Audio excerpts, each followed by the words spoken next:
Hey guys, it's Adrian again with Butcher by You.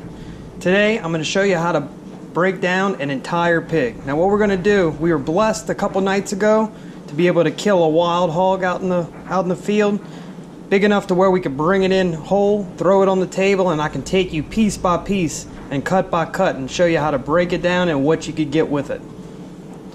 So let's get into it. First of all, we have our pig skinned, cleaned, we've gutted it.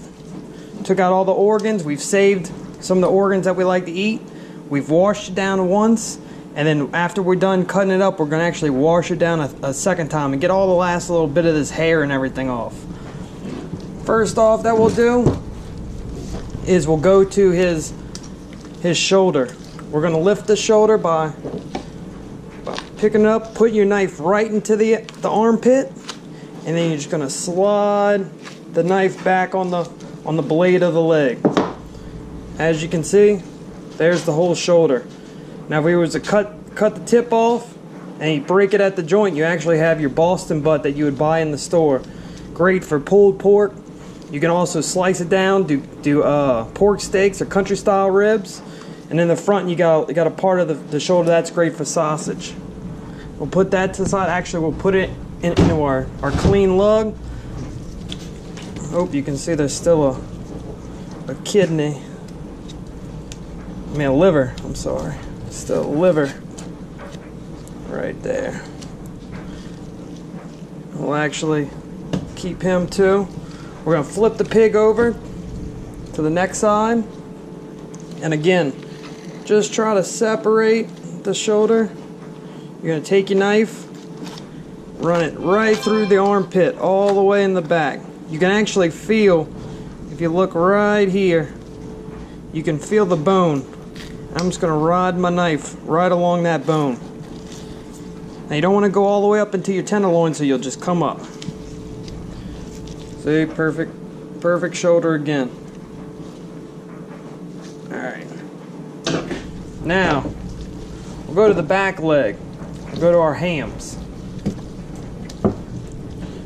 Now what you're going to want to do is you can either bone them out, or we're just going to just totally take the whole thing off. So what I'm actually going to do is I'm going to cut right where the back leg would start, cut to the bone, and you're just going to pop it out the joint. From there, I'm just going to kind of just go right around. You can kind of see right there the ball and socket joint of the leg. I'm just going to get right through there. And here we go. You got your leg. If you wanted to just cut this little piece off, this would be like your sirloin tip. You could grind that. You could do a roast with it. You peel this skin back off of it. It's ready to eat. It's ready to eat. Same thing with beef. So we'll put that back in our lug. We're going to do the next leg now. Again, I'm going to come right where it starts, right in that, not necessarily an armpit, but right where the leg goes in. And you can see my ball and socket joint right there. I'll just slice that off. Keep that. Now, right here on the inside, we're going to get our tenderloins. This in beef would be your filet mignon. It's tender, tender, tender. Super good, super small. So we'll just cut that out. So you can pull it. Pull some of that silver skin off. I don't want none of that. Some of that fat. There you go. Now, the trick is I'm using to get this tenderloin off is we're actually I'm gonna feel where the middle of the spine is, and I'm gonna ride that spine down to the rib cage. Once I get to the rib cage, then I'm just gonna come out. I'll come out the ribs.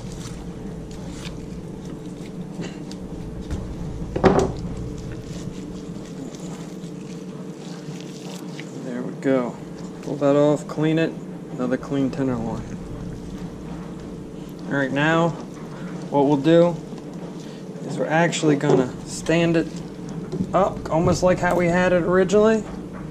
And this whole piece running up the spine, that's going to be your back strap. That's going to be your loin. In beef, that would be your strip, your ribeye. And so what we do for that is we're going to feel the backbone, feel where it's at, and you'll start right at the top, right by the neck, right where that chuck starts. And you're going to cut just cut down right on side that spine. As you cut down, just run your knife down, but also try to pull the meat away a little bit. That way you can see where you're working. Now what you got to remember is you're now taking a slight turn to start kind of following the ribs down. What we're going to do, we're just going to totally just take this back strap completely off.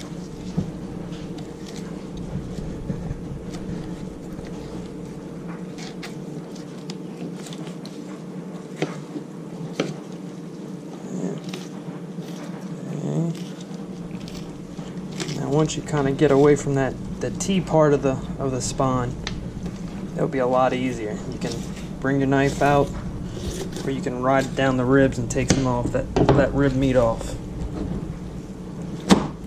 Now right here, we'll throw away our pieces we don't need. And right here, as you can see, we have the back strap. Now what I'll do is I'll take this silver skin and fat, pull that off. And now I'm not completely throwing all this away. We try to use everything, so we'll take out all the blood clots and the real thick fat, and make ground meat and mix it in for sausage later. Now you have your back strap. Do the same thing but on the opposite side. Again, run our hand down the spine, and just walk your knife right up the backbone. Walk your knife right up the backbone. Perfect. Just get the neck. Just come out.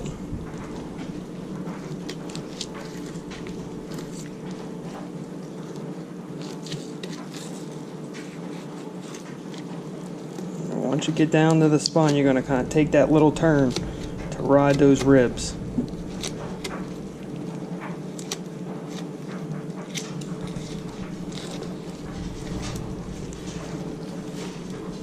There we go.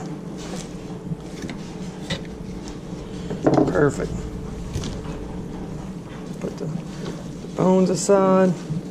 Again, we're going to take this silver skin, membrane-like, peel it off, and we'll use that for later. Okay, now we have just pretty much the bones left. If you did leave meat on your ribs, you could just cut your ribs off. Here I actually trimmed it, so I'm not going to cut the ribs off, but if we wanted to, you could open these ribs up, cut right down the center. You could cut the ribs then in half, and the bottom portion of the rib would be your spare rib, and the top part, this itty bitty top part, these are the baby back ribs that everyone goes so crazy about. That's why they're so good. They got a lot of meat on them, super tender, perfect. But actually, what I'm gonna do with this bone is I'm gonna cut all the bones up, put them in a packable sizes, and we're actually going to use this for stock, to make a soup, whatever you need, make broth, anything. Like I said, we try to use every bit of the animal as much as we can. So put that on pause, guys. Once again, this is Adrian with Butcher by You. I appreciate you tuning in. Go down in the comments, just tell me what you thought, and tell me some of the ways you like to clean pigs and what's more efficient for you. Go like, comment, share, and subscribe.